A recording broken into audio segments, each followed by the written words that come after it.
സമൂഹമാധ്യമങ്ങളിലെ ചതിക്കുഴികളുടെ അനുഭവങ്ങൾ നമ്മൾക്ക് മുമ്പിൽ ഒത്തിരിയുണ്ട്. എന്നാൽ സമൂഹമാധ്യമ അക്കൗണ്ടുകൾ വഴി നടക്കുന്ന ഇടപാടുകൾ അധികമാരും അറിയാറുമില്ല. വലിയ അപകടങ്ങൾ പതിയിരിക്കുന്ന അത്തരമൊരു ആപ്ലിക്കേഷനാണ് ടെലിഗ്രാം. ടെലിഗ്രാം ഒരു ഇൻസ്റ്റന്റ് മെസ്സേജിംഗ് സേവനമാണ്. 100 കോടി ഉപഭോക്താക്കൾ എന്ന നേട്ടത്തിന് അരികെയാണ് ഇന്ന് ടെലിഗ്രാം എത്തിയിരിക്കുന്നത്. നമ്മുടെ ഇടയിലും ടെലിഗ്രാം വലിയ ജനപ്രീതി നേടിയിട്ടുള്ള ഒന്നാണ്. പലയിടത്തും വാട്സപ്പിനെ പോലെ തന്നെ ആശയവിനിമയങ്ങൾക്കായി ഉപയോഗപ്പെടുത്തുന്ന ഒരു ആപ്ലിക്കേഷനാണ് ടെലിഗ്രാം. എന്നാൽ സാധാരണക്കാരിൽ വലിയൊരു വിഭാഗവും സന്ദേശങ്ങൾ അയക്കുന്നതിന് പുറമെ സിനിമകളുടെ വ്യാജ പതിപ്പുകൾ ഡൗൺലോഡ് ചെയ്യുന്നതിനും മറ്റ് അശ്ലീല ഉള്ളടക്കങ്ങൾക്കും വേണ്ടിയാണ് ടെലിഗ്രാം ഉപയോഗിക്കുന്നത്. ഇവരെ കൂടാതെ ടെലിഗ്രാം സജീവമായി ഉപയോഗിക്കുന്നത് ക്രിപ്റ്റോ രംഗത്ത് പ്രവർത്തിക്കുന്നവരും സൈബർ കുറ്റവാളികളും മറ്റ് നിയമവിരുദ്ധ പ്രവർത്തനങ്ങളിൽ ഏർപ്പെടുന്നവരുമാണ് എന്നുള്ളതാണ് സത്യം. ഇക്കാരണത്താൽ തന്നെ ടെലിഗ്രാമിൽ വലിയ അപകടങ്ങൾ പതിയിരിപ്പുണ്ടെന്ന മുന്നറിയിപ്പ് നൽകുകയാണ് ഇപ്പോൾ സൈബർ സുരക്ഷാ വിദഗ്ധർ.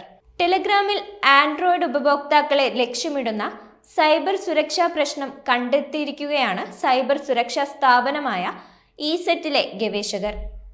ആൻഡ്രോയിഡ് ഉപഭോക്താക്കളിലേക്ക് 30 സെക്കൻഡ് വരുന്ന ഒരു വീഡിയോയുടെ സഹായത്തോടെ മാൽവെയറുകൾ ഇൻസ്റ്റാൾ ചെയ്യിപ്പിക്കുകയാണ് ഇതുവഴി ചെയ്യുന്നത്. ടെലിഗ്രാമിൽ പേഴ്സണൽ മെസ്സേജായോ അല്ലെങ്കിൽ ഗ്രൂപ്പുകളിലോ ആയിരിക്കും ഈ വീഡിയോ ഫയലുകൾ വരുന്നത്. വീഡിയോ പ്ലേ ചെയ്യുന്നതിനായി അതിൽ ക്ലിക്ക് ചെയ്യുമ്പോൾ വീഡിയോ ഫോണിൽ ഡൗൺലോഡ് ആവുന്നു. ഓട്ടോ ഡൗൺലോഡ് ഉണ്ടെങ്കിൽ ചാറ്റ് ഓപ്പൺ ആക്കിയ ഉടൻ തന്നെ വീഡിയോ ഡൗൺലോഡ് ആവുകയും ചെയ്യും. എന്നാൽ ഈ വീഡിയോയിൽ ക്ലിക്ക് ചെയ്താൽ വീഡിയോ പ്ലേ ആവില്ല. പകരം എക്സ്റ്റേണൽ പ്ലെയർ ട്രൈ ചെയ്തു നോക്കൂ എന്ന മെസ്സേജാണ് കാണുക. ഇതിലെ ഓപ്പൺ ബട്ടൺ ക്ലിക്ക് ചെയ്താൽ ആപ്പ് ഡൗൺലോഡ് ചെയ്യുന്നതിലേക്ക് പോകും. ഈവിൾ വീഡിയോ എന്നാണ് ഇതിനെ ഇസെറ്റ് വിളിക്കുന്നത്. സൈബർ സുരക്ഷയിൽ സ്പെഷ്യലൈസ് ചെയ്ത ഒരു സോഫ്റ്റ്വെയർ കമ്പനിയാണ് ഇസെറ്റ്. ഇസെറ്റിന്റെ സുരക്ഷാ ഉൽപ്പന്നങ്ങൾ യൂറോപ്പിലാണ് നിർമ്മിക്കുന്നത്. കൂടാതെ ലോകമെമ്പാടുമുള്ള 200-ലധികം രാജ്യങ്ങളിലും പ്രദേശങ്ങളിലും സുരക്ഷാ സോഫ്റ്റ്വെയർ നൽകുന്നതും ഇസെറ്റ് തന്നെയാണ്.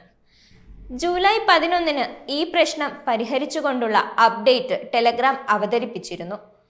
ടെലിഗ്രാമിന്റെ ചില ആൻഡ്രോയിഡ് പതിപ്പുകളെ ഈ പ്രശ്നം ബാധിച്ചിരുന്നെങ്കിലും അടുത്ത അപ്ഡേറ്റുകളിൽ ഇത് പരിഹരിക്കപ്പെട്ടു. സീറോ ഡേ അറ്റാക്ക് എന്നാണ് ഇത്തരം സൈബർ ആക്രമണങ്ങളെ പൊതുവെ വിളിക്കുന്നത്. സോഫ്റ്റ്വെയർ ഡെവലപ്പർമാർ ഈ പ്രശ്നം തിരിച്ചറിയുന്നതിന് മുമ്പ് തന്നെ ഹാക്കർമാർ ഈ പ്രശ്നങ്ങൾ കണ്ടെത്തും. സോഫ്റ്റ്വെയർ ഡെവലപ്പർമാർ പ്രശ്നം തിരിച്ചറിഞ്ഞ് അത് പരിഹരിക്കുന്നതിന് മുമ്പ് തന്നെ ഹാക്കർമാർ അത് സൈബർ കുറ്റകൃത്യങ്ങൾക്കായി വിനിയോഗിക്കുകയും ചെയ്യും എന്നുള്ളതാണ് സത്യം.